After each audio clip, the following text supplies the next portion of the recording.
ಜಮೀರ್ ಅಹ್ಮದ್ ಖಾನ್ ಪರ ಬೀದಿಗಿಳಿದು ಪ್ರೊಟೆಸ್ಟ್ ಮಾಡ್ತಾ ಇದ್ದಾರೆ ಮುಸ್ಲಿಂ ಸಮುದಾಯ. ಸಚಿವ ಸ್ಥಾನಕ್ಕೆ ಒತ್ತಾಯಿಸಿ ಮುಸ್ಲಿಮರ ಪ್ರತಿಭಟನೆ. ಜಮೀರ್ ಅಹ್ಮದ್ ಖಾನ್ ರವರನ್ನ ನಿರ್ಲಕ್ಷ್ಯ ಮಾಡಬೇಡಿ ಅಂತ ಹೇಳಿ ಸಮುದಾಯದ ಕೂಗು. ಸಚಿವ ಸ್ಥಾನಕ್ಕೆ ಒತ್ತಾಯಿಸಿ ವಿಜಯನಗರ ಸೇರಿ ರಾಜ್ಯದ ಹಲವು ಕಡೆ ಪ್ರೊಟೆಸ್ಟ್. ಜಮೀರ್ ಅಹ್ಮದ್ಗೆ ಸಚಿವ ಸ್ಥಾನ ನೀಡುವಂತೆ ಆಗ್ರಹ. ಹೊಸಪೇಟೆಯಲ್ಲಿ ಮುಸ್ಲಿಂ ಸಮುದಾಯ ಪ್ರತಿಭಟನೆ ಮಾಡ್ತಿದೆ. ದಾವಣಗೆರೆಯ ಆಡಿಯೋದಿಂದ ಷಡ್ಯಂತ್ರ ನಡೆದಿದೆ ಅನ್ನೋ ಆರೋಪ ಇತ್ತಲ್ಲ, ಹೈಕಮಾಂಡ್ ಸಚಿವ ಸ್ಥಾನ ನೀಡಬೇಕು ಎಂದು ಆಗ್ರಹ. ಎರಡನೇ ಹಂತದ ಸಚಿವ ಸಂಪುಟದ ಲೀಸ್ಟ್ ಇನ್ನು ಬಿಡುಗಡೆ ಆಗಿಲ್ಲ.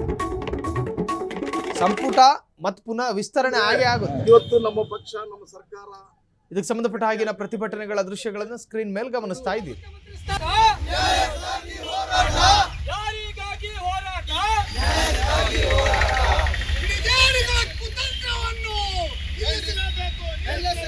ನೋಡ್ರಿ, ಯಾವುದೇ ಇರ್ಲಿ, ಅದು ಕೆಲವರು ಯಾರೇ ಷಡ್ಯಂತರ ಇರ್ಲಿ, ಅದೆಲ್ಲ ಪಟ ಬಯಲಿಗೆ ಆಗ್ತಿದೆ, ಸತ್ಯ ಗೊತ್ತಾಗ್ತಿದೆ, ರಾಜ್ಯದ ಜನತೆಗೆ ಕೂಡ ಗೊತ್ತಾಗ್ತಿದೆ, ಎಲ್ಲ ಗೊತ್ತಾಗ್ತದೆ.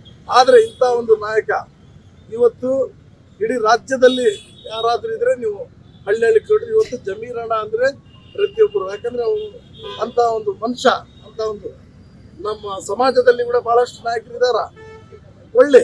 ಆದ್ರೆ ಇಂಥ ಒಂದು ನಾಯಕ ಸರ್ವಧರ್ಮ ನಾಯಕ, ಹಾಗಾಗಿ ಅವ್ರಿಗೆ ಖಂಡಿತ ಐತಲ್ಲ ಒಳ್ಳೇಬೇಕಂತೇಳಿ ನಾವು ಈ ಮುಖಾಂತರ ಒತ್ತಾಯ ಮಾಡ್ತೀವಿ.